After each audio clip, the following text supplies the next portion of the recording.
Welcome to the Local Woman podcast. Now, buying a car is probably one of the biggest expenses that you'll ever have. But if you're like me, I'm a bit clueless. So that's why I need people like our guest here, Beattie from MB Motors. Malcolm is going to talk me and you through the process of buying a car whenever you really don't know what you're talking about. Malcolm, thank you very much for joining me. Thank you for having me. I want a new car. That's as far as I can go, really. So that's all you're going to give me? That's it. I want a new car, Malcolm. That's it. Right. So I think the first step you would do, and I probably advise anybody, is to have a look on the website. It's not that I'm just palming you off and go and look for something. I think it's a matter of having a look around to see if there's anything that takes your fancy. Yeah. Then I would contact a dealership. So do your homework on your local dealership. Okay, you're my local dealer. Okay. Okay, I'm coming to you, Malcolm. That's what I want everybody watching this podcast to do. Get me a car. Yeah. So look on the website and see what the dealer's about. You know, is it a good dealership? Do they have good reviews? Does the website look professional? Look at their Trustpilot things. 100%. Google reviews is a big thing. Google reviews. Facebook reviews and Google reviews are both very good. We have exceptional Google and Facebook reviews. I'm pleased to see. So yes, please do come to us. I think the last podcast I was talking about, you know, a lot of dealerships now have order takers. I think you want a dealership where you've got a salesperson who you can sit down in a dealership with and have a chat. Yeah. Like you've just gone, Kim, come to me, Malcolm, what can I buy? Yes. Then it's a matter of having a conversation with you, Kim. What size of a car do you need? You know, are you on your own? Do you have a partner? Do you have kids? Do you have a dog? Do you have X, Y, and Z? That will then determine the size of the car that you want to go for. So you might go, it's just me. Fiat 500 does me great. You might say, I have 10 children. Well, that's so funny that you said that about a Fiat 500. I'm always saying this to my son. I'm always going, I'm getting rid of my car. I'm going to drive a Fiat 500. And he's like, no, Mum. Everybody threatens that. Everybody does. Nothing against Fiat 500. I've seen myself in a Fiat 500. They're fine. They're a great wee car. But everybody threatens to drive a Fiat 500. But you know, then you've got to look at your mileage. Yes. You know, especially with fuel prices nowadays. Yes. Everybody's talking fuel pumps and everything else. You know, what sort of driving are you doing? Like years ago, 10, 15 years ago, you'd been talking 12,000 miles was your average sort of miles per year.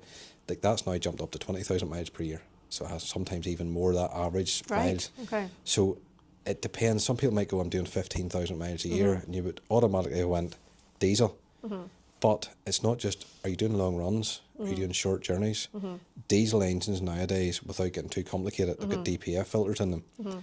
I would sort of, in a basic term, go, that's like a chimney. So if you're only doing short journeys, that chimney is not getting a chance to clear itself out. So if you're constantly doing short journeys in a diesel engine, it constantly clogs and clogs and clogs. That then gives you a lot of trouble, car trouble, DPF's blocked and all sorts of things.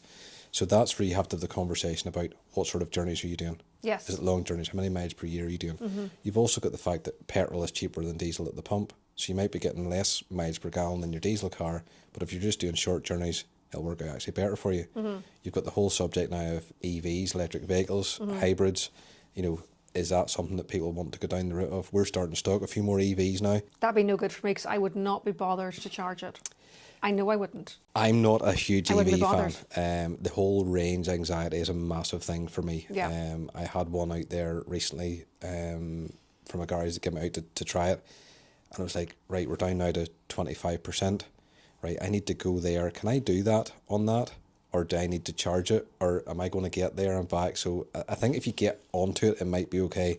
I'm far too lazy. There's just no way. You need fuel, you go and stick fuel in it. There's just no way. That's possible. Where a hybrid would come into play. So at least you have the best of both worlds. I just know my limitations. I am completely lazy. There's no way I'm charging a car. Just no way. I can barely be bothered to charge my phone. Yeah. You have that. Then once we have that decided, it's then time to get the right car at the right money for you.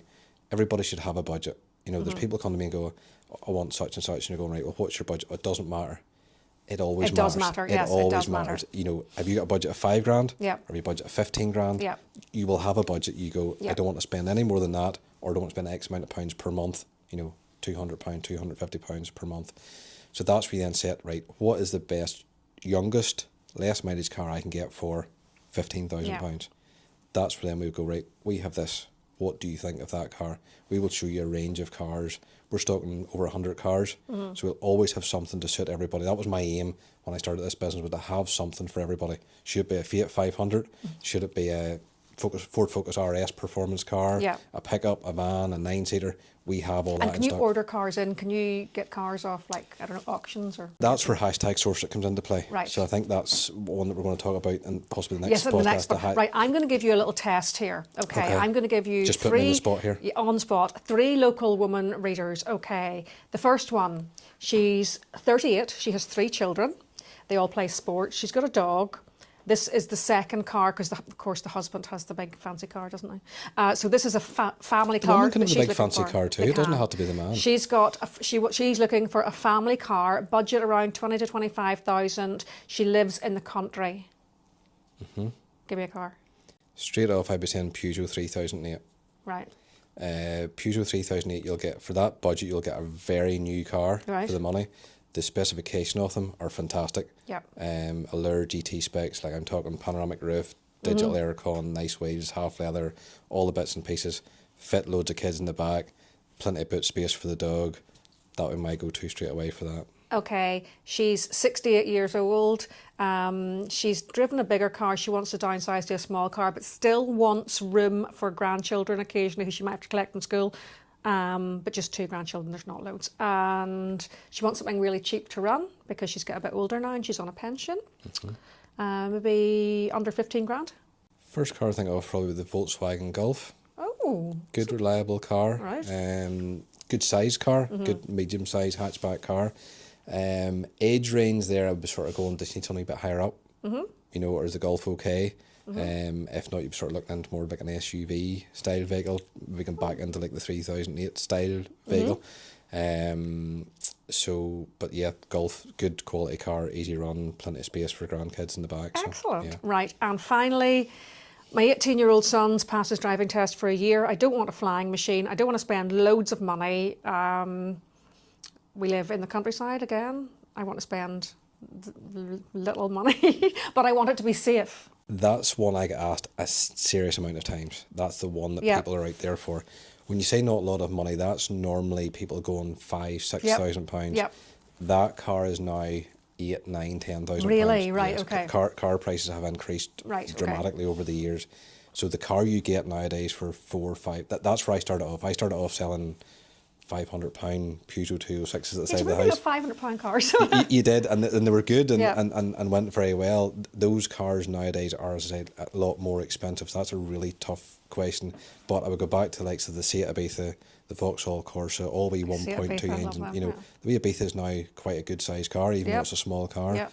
The Corsa Clio, Peugeot 208, the same. And they're safe enough. They are, yeah. They're a good, decent sized wee car. 1.2 engine is for the young driver. Yes, But they can't fly. they can give issues, so they can. So one thing you would want to look out for there is if the weight belt has been changed.